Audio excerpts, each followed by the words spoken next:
Moje meno je Lucia Ščurová a venujem sa tvorbe šperkov z materského mliečka, respektíve z vláskov vašich detičiek. Venujem sa tomu približne 3,5 roka a príbeh tohto vznikol tak, že sa mi narodil chlapček, synček a manžel objavil na internete možnosť výroby pamiatky z materského mliečka a mňa to veľmi zaujalo, keďže som si chcela uchovať pamiatku na toto obdobie.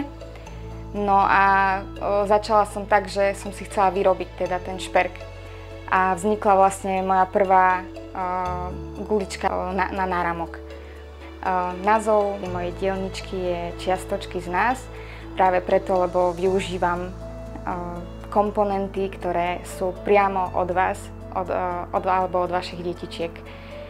A teraz vlastne tvorím na objednávku čokoľvek, v podstate cez prstene, prívesky alebo náušnice, čiže tvorba je rôznorodá a v podstate vaše čiastočky viem uložiť do čohokoľvek. Stačí si len vybrať. Dôležité je, aby mliečko bolo uchované v skúmavke. Stačí mi len 10 ml. Z 10 ml vlastne vám viem vytvoriť aj 3-4 komponenty, takže nemusíte sa bať, že každý jeden komponent 10 ml mliečka.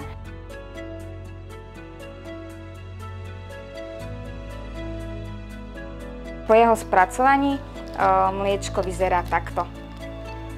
Je to taká sušina, je to ako prášok a mliečko potom následne budeme pridávať do epoxidovej živice. Dôležité pri práci vlastne s epoxidovou živicou je správne si ju odmerať, keďže používam dvojzložkovú, ktorá musí byť dodržaný určitý pomer, aby vlastne ten šperk potom pekne zatuhol a aby som vedela ďalej pracovať.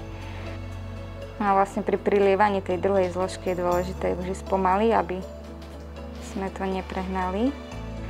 No a teraz toho musíme aj tie dve zložky vlastne poriadne premiešať, aby sa nám pekne spojili.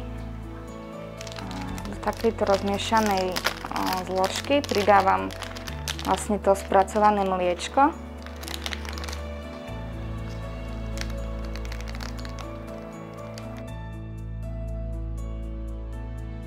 Keď máme šňavný komponent vyliaty tým materským mliečkom, tak následne vieme pridávať vlásky alebo nejakú len ozdôbku. Samozrejme dá sa vylievať len čistom mliečkom, čiže zostane šperk takýto, ale už je vlastne na vás, akú možnosť si vyberiete.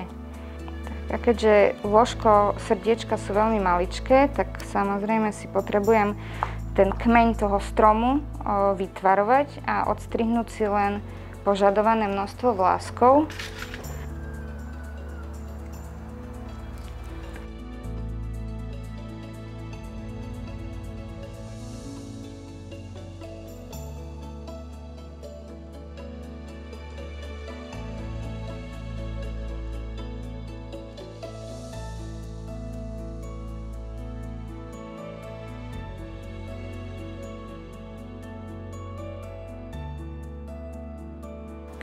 No a keď vlastne máme uložené vlásky, tak potom prechádzam na trblietky.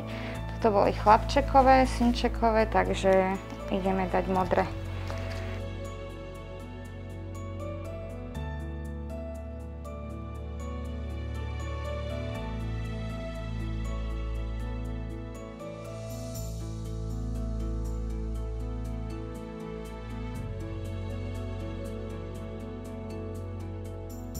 Všetky šperky sú personalizované a preto viac ani produktov doma na ukážku nemám, ale všetky moje výrobky viete potom nájsť na Instagrame Čiastočky z nás.